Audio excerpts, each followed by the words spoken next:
नमस्कार, मैं डॉक्टर शालीन Sharma, urologist, Nutema hospital. और अब हम फीमेल्स में यूरोलॉजी या यूरिन संबंधित कुछ बीमारी यानी कि ओवर एक्टिव ब्लैडर या अति सक्रिय मूत्राशय के बारे में बात करेंगे। ओवर एक्टिव ब्लैडर का जैसा कि नेम सजेस्ट करता है, ओवर एक्टिव यानी यूरिनरी ब्लैडर का ज़्यादा एक्टिव या ज़्यादा सक्रिय होना। इस बीमारी से ग्रसित लोगों को यूरिन बार बार आता है और कई बार दिन में जाना पड़ता है और बहुत तीव्र इच्छा होती है, और उसके साथ साथ कई बार यूरिन कपड़ों में भी निकल जाता है। ओवर एक्टिव ब्लैडर के सिम्टम्स में फ्रीक्वेंसी यानी यूरिन बार बार जाना, अर्जेंसी यानी यूरिन की बहुत तीव्र इच्छा होना, अर्ज इनकॉन्टिनेंस यानी बहुत तेज इच्छा के साथ कपड़ों में पेशाब निकल जाना, या नॉक्टूरिया या रात में कई बार यूरिन जाना, इस तरह के सिम्टम्स होते हैं। ओवर एक्टिव ब्लैडर से ग्रसित पेशेंट्स काफ़ी प्रॉब्लम में रहते हैं। उनको दिन में कई बार एक घंटे में बहुत बार यूरिन जाना पड़ता है और उनकी नॉर्मल लाइफ इससे इफेक्ट होती है। इस तरीके के पेशेंट्स कई बार बाहर जाने में हिचकिचाते हैं, क्योंकि सफ़र करने में या किसी पब्लिक प्लेस में जाने में जहां उनको टॉयलेट की सुविधा ठीक से नहीं मिलेगी, उसमें प्रॉब्लम होती है। वह ओवर एक्टिव ब्लैडर के जिन पेशेंट्स को अर्ज इनकॉन्टिनेंस यानी बहुत तीव्र इच्छा के साथ यूरिन की लीकेज की प्रॉब्लम होती है, उनको कपड़े खराब हो जाने की वजह से एक बहुत सोशल स्टिग्मा रहता है, परेशानी रहती है, कपड़ों में स्मेल आती है और वो लोग अक्सर घर से बाहर निकलने में कतराते हैं। यदि आपको इस तरह के सिम्टम्स हैं, यानी यूरिन बार बार जाना पड़ता है, रात में कई बार उठना पड़ता है, यूरिन पास करने की बहुत तेज इच्छा होती है, उसके बाद रोकना मुश्किल हो जाता है, या बहुत तेज इच्छा के साथ साथ आपके कपड़ों में यूरिन निकल जाता है, तो आपको एक डॉक्टर से या यूरोलॉजिस्ट से कंसल्ट करना चाहिए। आपके डॉक्टर आपका एक नॉर्मल एग्जामिनेशन करेंगे, जिसमें देखते हैं कि कहीं कोई और बीमारी तो नहीं है जिसकी वजह से ये प्रॉब्लम हो। जैसे कई बार स्पाइनल कॉर्ड से संबंधित बीमारियों लोगों में ये प्रॉब्लम पाई जा सकती है, तो एक आपका नॉर्मल एग्जामिनेशन करते हैं कि आपके सारे सेंसेशंस और मूवमेंट्स नॉर्मल हैं। उसके बाद कुछ टेस्ट कराते हैं, जैसे यूरिन एग्जामिनेशन। यूरिन एग्जामिनेशन में आपके इन्फेक्शन आ सकता है। यदि इन्फेक्शन आता है तो उसका ट्रीटमेंट एंटीबायोटिक से किया जाता है। यूरिन एग्जामिनेशन में कुछ और रेयर तरीके के इन्फेक्शंस जैसे ट्यूबरकुलोसिस या फिर यूरिन के कुछ कई बार कैंसर्स में इस तरह के सिम्टम्स हो सकते हैं, या कई बार स्टोन इस तरह के सिम्टम्स कर सकता है, तो वो सब टेस्ट कराए जाते हैं। उसके बाद अल्ट्रासाउंड कराया जाता है। अल्ट्रासाउंड में यूजुअली ओवर एक्टिव ब्लैडर में नॉर्मल फाइंडिंग्स होती हैं। कुछ पेशेंट्स के थोड़ा रेजिडुअल यूरिन या यूरिन करने के बाद यूरिन रहता है। ज़रूरत पड़ने पे और आगे टेस्ट भी कराए जा सकते हैं। और एक ब्लैडर डायरी पेशेंट को बनाने के लिए बोला जाता है। ब्लैडर डायरी में आपको एक डायरी दी जाती है, जिसमें आपको अपने 24 घंटे में आप कितनी बार यूरिन करने के लिए गए, कितना यूरिन हुआ और क्या इस बीच में कभी आपको इनकॉन्टिनेंस भी हुई, ये आप टाइम के साथ साथ नोट करते हैं। वह इसमें आप अपना लिक्विड इनटेक भी नोट करते हैं कि आपने कितनी बार पानी या कोई भी लिक्विड लिया, कितने अमाउंट में लिया। ब्लैडर डायरी से हमको पेशेंट की बीमारी के बारे में, उसकी सीवियरिटी के बारे में पता लगता है। ब्लैडर डायरी से हमें ये भी पता लगता है कुछ पेशेंट्स आदतन या हैबिचुअली ज़्यादा पानी पीते हैं, इस वजह से उनको ज़्यादा यूरिन जाना पड़ता है, या ज़्यादा चाय कॉफ़ी पीते हैं, इस वजह से ज़्यादा यूरिन जाना पड़ता है। तो अगर ऐसा है तो सबसे पहले अपना फ्लूइड रिस्ट्रिक्ट करना चाहिए, लिक्विड्स कम लेने चाहिए या पानी कम लेना चाहिए, या कोल्ड ड्रिंक, चाय, कॉफ़ी कम लेनी चाहिए। इसके बाद इन सब सिम्टम्स के, इन सब जांचों के हिसाब से अगर डॉक्टर को लगता है कि आप ओवर एक्टिव ब्लैडर से पीड़ित हैं, तो फिर शुरू में आपको सबसे फर्स्ट एडवाइस कुछ लाइफस्टाइल मॉडिफिकेशंस के लिए बताया जाता है, जिसमें पानी या लिक्विड्स कम लेना है, चाय, कॉफ़ी, अल्कोहल कम लेना है, या फिर ज़्यादा ऐसे पदार्थ जो कई बार ब्लैडर को इरिटेट करते हैं, जैसे फास्ट फूड, मिर्च मसाले वाला खाना, टोबैको, ये सब रिस्ट्रिक्ट करने के लिए बताया जाता है। शाम को अगर आपको नॉक्टूरिया यानी रात में कई बार यूरिन जाना पड़ता है, तो शाम 7 बजे के बाद में अपने लिक्विड्स कम कर देने चाहिए। केवल उतना पानी पीना चाहिए जो कि आवश्यक है खाना खाने के बाद, और किसी भी किस्म का चाय, coffee, juice, milk, cold drink ये 7 बजे के बाद ओवर एक्टिव ब्लैडर से पीड़ित या नॉक्टूरिया से पीड़ित मरीजों को नहीं लेना चाहिए। पेशेंट कई बार कुछ ऐसी बीमारियां जैसे डायबिटीज़ इंसिपिडस या डायबिटीज़ मेलाइटिस, जिसमें यूरिन जाना बढ़ जाता है, उसको भी टेस्ट के द्वारा रूल आउट करते हैं। अगर लाइफस्टाइल मॉडिफिकेशन से आपको आराम नहीं आता, तो फिर कुछ दवाइयाँ जिनको एंटीकोलिनर्जिक्स कहा जाता है, जैसे डेरिफेनेसिन, सोलिफेनेसिन, टोल्टेरोडीन, मीराबेग्रोन या ट्रोस्पियम क्लोराइड, इस तरह की दवाइयाँ दी जाती हैं। ज़्यादातर लोगों को लाइफस्टाइल मॉडिफिकेशन से और इन दवाइयों से आराम आ जाता है। एक रेगुलर एक्सरसाइज करने से, मन को शांत रखने से या मेडिटेशन करने से भी कई बार ओवर एक्टिव ब्लैडर के पेशेंट्स को आराम मिलता है। ये इसलिए क्योंकि कई बार ओवर एक्टिव ब्लैडर के साथ साथ एक एंजाइटी का भी बहुत बड़ा एलिमेंट होता है, और ये पेशेंट्स कई बार एंजाइटी की वजह से और ओवर एक्टिव ब्लैडर की वजह से भी बार बार यूरिन पास करने के लिए जाते हैं। तो यदि आप एक नियमित व्यायाम करते हैं, मेडिटेशन करते हैं, एक proper vegetarian high fibre diet लेते हैं, तो भी आपके सिम्टम्स में आराम आता है इन चीज़ों से। यदि दवाइयों से आपको आराम नहीं आता है तो फिर कुछ स्पेशल टेस्ट जैसे यूरोडायनेमिक टेस्ट या आपका स्पाइन की जांच, MRI वगैरह आपको डॉक्टर एडवाइस कर सकता है। फिर कुछ पेशेंट्स ऐसे होते हैं जिनको इन सब चीज़ से आराम नहीं आता, तो फिर कुछ एडवांस ट्रीटमेंट उनको दिया जाता है, जैसे सैक्रल न्यूरोमॉड्यूलेशन, जिसमें आपके रीढ़ की हड्डी के निचले भाग, जिसको सैक्रम कहते हैं, उसको इलेक्ट्रोड से स्टिमुलेट करा जाता है, और पेशाब की थैली में जो सेंसेशंस बनती हैं बार बार उनको कंट्रोल किया जाता है। इसके बाद इसमें एक इलेक्ट्रोड भी इम्प्लांट कर देते हैं। इसी तरीके से और ट्रीटमेंट में टेंस या ट्रांसक्यूटेनियस इलेक्ट्रिकल नर्व स्टिमुलेशन आता है, जिसमें आपके पैर की नर्व्स को स्टिमुलेट करते हैं जिससे ब्लैडर की सेंसेशन सप्रेस हो जाए। इसी तरीके से एक और विधि है जिससे ओवर एक्टिव ब्लैडर का इलाज होता है, जिसे बोटुलिनम टॉक्सिन कहते हैं। ये बोटुलिनम नाम का इंजेक्शन सिस्टोस्कोपी करके या दूरबीन द्वारा देख करके पेशाब की थैली में कई जगह लगा दिया जाता है। इससे एक तरीके से ब्लैडर रिलैक्स हो जाता है, पेशाब की थैली रिलैक्स हो जाती है, और 6 से 8 महीने के लिए पेशेंट्स को आराम आता है। बस इसमें यह है कि इसमें 6 से 8 महीने के बाद आपको दोबारा इंजेक्शन की आवश्यकता पड़ सकती है। तो ओवर एक्टिव ब्लैडर एक फीमेल्स में काफ़ी कॉमन बीमारी है और करीब करीब 20 से 30% महिलाओं में मिलती है। एक बार किसी भी तरीके का इन्फेक्शन, ट्यूबरक्लोसिस, स्टोन या कोई स्पाइन प्रॉब्लम ओवररूल करने के बाद में फिर आपको इसका इलाज किया जाता है, और आपको अपने लाइफस्टाइल मॉडिफिकेशंस, खाने पीने में चेंजेस और दवाइयों से आप इसको कंट्रोल कर सकते हैं। कुछ पेशेंट्स को कीगल एक्सरसाइजेस यानी KEGEL, इससे भी फ़ायदा होता है।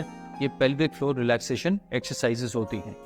तो यदि आप ओवर एक्टिव ब्लैडर से पीड़ित हैं तो अपना लाइफस्टाइल मॉडिफिकेशंस करिए, इनसे आराम ना आने पर यूरोलॉजिस्ट से मिलिए, दवाई शुरू करिए, और ये बीमारी ऐसी है जिसमें आपको अपने normal day to day life पे इसका इफेक्ट नहीं होने देना चाहिए। इसका उचित इलाज कराएं। Thank you very much. इधर में कुछ आ सकता है क्या? थर्ड क्रूश जैसे नीचे वाले में वो लाइनिंग थी आ रही अंदर लाइक वाइट टिक आएगा ही can be with one minister crap down then factors तदम में एंड वो और लिखे डालने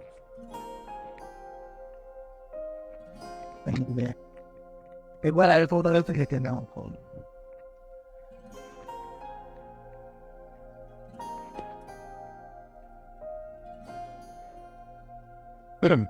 Hello, 1 2 3. Maria, here we are, brother.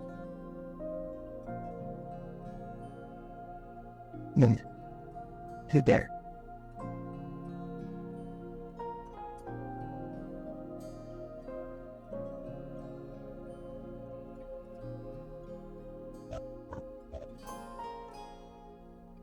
That's a move I pay attention. Good. What open the thing? Well, we'll tell you after 10 years, talk about it.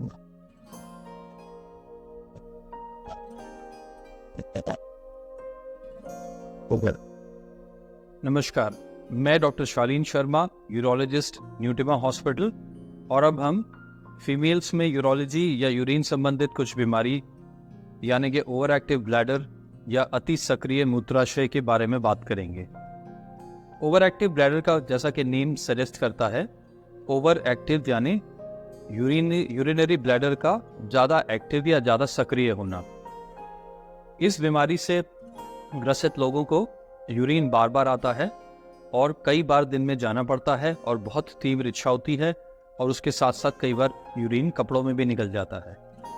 Over active bladder के symptoms में frequency यानी urine बार बार जाना, urgency यानी urine की बहुत तीव्र इच्छा होना, अर्ज इनकॉन्टिनेंस यानी बहुत तेज इच्छा के साथ कपड़ों में पेशाब निकल जाना, या नॉक्टूरिया या रात में कई बार यूरिन जाना, इस तरह के सिम्टम्स होते हैं। ओवर एक्टिव ब्लैडर से ग्रसित पेशेंट्स काफ़ी प्रॉब्लम में रहते हैं। उनको दिन में कई बार एक घंटे में बहुत बार यूरिन जाना पड़ता है, और उनकी नॉर्मल लाइफ इससे इफेक्ट होती है। इस तरीके के पेशेंट्स कई बार बाहर जाने में हिचकिचाते हैं क्योंकि सफ़र करने में या किसी पब्लिक प्लेस में जाने में जहां उनको टॉयलेट की सुविधा ठीक से नहीं मिलेगी, उसमें प्रॉब्लम होती है। वह ओवर एक्टिव ब्लैडर के जिन पेशेंट्स को अर्ज इनकॉन्टिनेंस यानी बहुत तीव्र इच्छा के साथ यूरिन की लीकेज की प्रॉब्लम होती है, उनको कपड़े खराब हो जाने की वजह से एक बहुत सोशल स्टिग्मा रहता है, परेशानी रहती है, कपड़ों में स्मेल आती है और वो लोग अक्सर घर से बाहर निकलने में कतराते हैं। यदि आपको इस तरह के सिम्टम्स हैं, यानी यूरिन बार बार जाना पड़ता है, रात में कई बार उठना पड़ता है, यूरिन पास करने की बहुत तेज इच्छा होती है, उसके बाद रोकना मुश्किल हो जाता है, या बहुत तेज इच्छा के साथ साथ आपके कपड़ों में यूरिन निकल जाता है, तो आपको एक डॉक्टर से या यूरोलॉजिस्ट से कंसल्ट करना चाहिए। आपके डॉक्टर आपका एक नॉर्मल एग्जामिनेशन करेंगे जिसमें देखते हैं कि कहीं कोई और बीमारी तो नहीं है जिसकी वजह से ये प्रॉब्लम हो। जैसे कई बार स्पाइनल कॉर्ड से संबंधित बीमारियों लोगों में ये प्रॉब्लम पाई जा सकती है, तो एक आपका नॉर्मल एग्जामिनेशन करते हैं कि आपके सारे सेंसेशंस और मूवमेंट्स नॉर्मल हैं। उसके बाद कुछ टेस्ट कराते हैं, जैसे यूरिन एग्जामिनेशन। यूरिन एग्जामिनेशन में आपके इन्फेक्शन आ सकता है, यदि इन्फेक्शन आता है तो उसका ट्रीटमेंट एंटीबायोटिक से किया जाता है। यूरिन एग्जामिनेशन में कुछ और रेयर तरीके के इन्फेक्शंस जैसे ट्यूबरकुलोसिस या फिर यूरिन के कुछ कई बार कैंसर्स में इस तरह के सिम्टम्स हो सकते हैं, या कई बार स्टोन इस तरह के सिम्टम्स कर सकता है, तो वो सब टेस्ट कराए जाते हैं।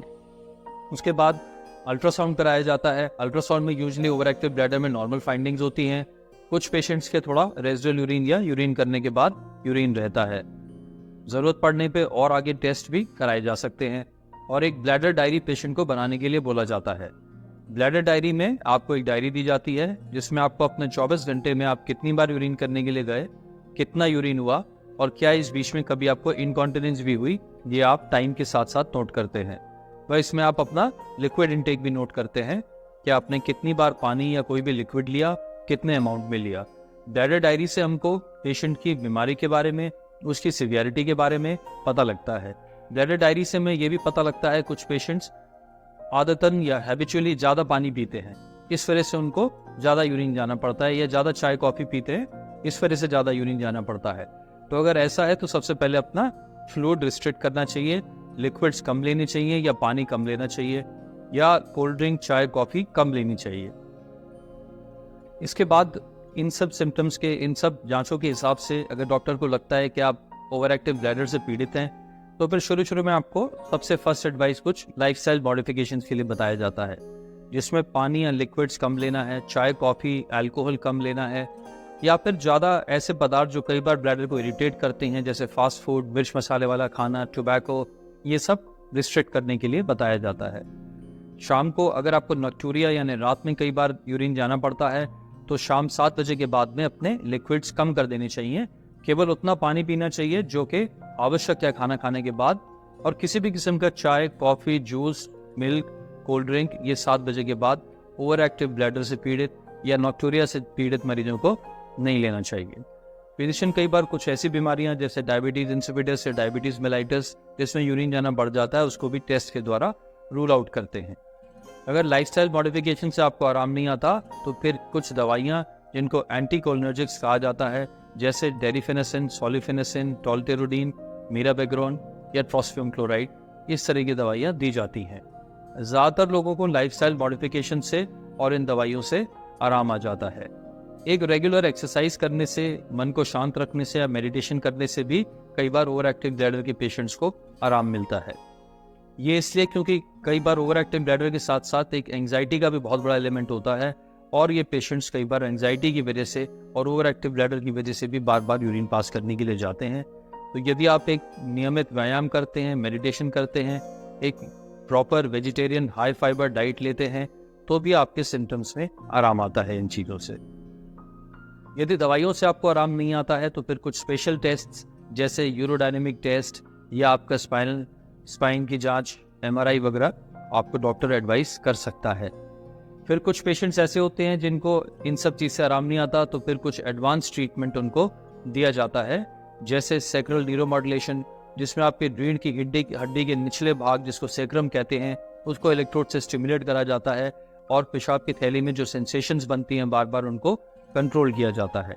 इसके बाद इसमें एक इलेक्ट्रोड भी इम्प्लांट कर देते हैं, इसी तरीके से और ट्रीटमेंट में टेंस या ट्रांसक्यूटेनियस इलेक्ट्रिकल नर्व स्टिमुलेशन आता है, जिसमें आपके पैर की नर्व्स को स्टिमुलेट करते हैं जिससे ब्लैडर की सेंसेशन सप्रेस हो जाए।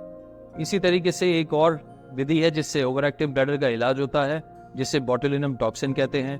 ये बोटुलिनम नाम का इंजेक्शन सिस्टोस्कोपी करके या दूरबीन द्वारा देख करके पेशाब की थैली में कई जगह लगा दिया जाता है। इससे एक तरीके से ब्लैडर रिलैक्स हो जाता है, पेशाब की थैली रिलैक्स हो जाती है और 6 से 8 महीने के लिए पेशेंट्स को आराम आता है। बस इसमें यह है कि इसमें 6 से 8 महीने के बाद आपको दोबारा इंजेक्शन की आवश्यकता पड़ सकती है। तो ओवर एक्टिव ब्लैडर एक फीमेल्स में काफ़ी कॉमन बीमारी है और करीब करीब 20 से 30% महिलाओं में मिलती है। एक बार किसी भी तरीके का इन्फेक्शन, ट्यूबरक्लोसिस, स्टोन या कोई स्पाइन प्रॉब्लम ओवररूल करने के बाद में फिर आपको इसका इलाज किया जाता है और आपको अपने लाइफस्टाइल मॉडिफिकेशंस, खाने पीने में चेंजेस और दवाइयों से आप इसको कंट्रोल कर सकते हैं। कुछ पेशेंट्स को कीगल एक्सरसाइजेस यानी KEGEL, इससे भी फ़ायदा होता है। ये पेल्विक फ्लोर रिलैक्सेशन एक्सरसाइजेस होती हैं।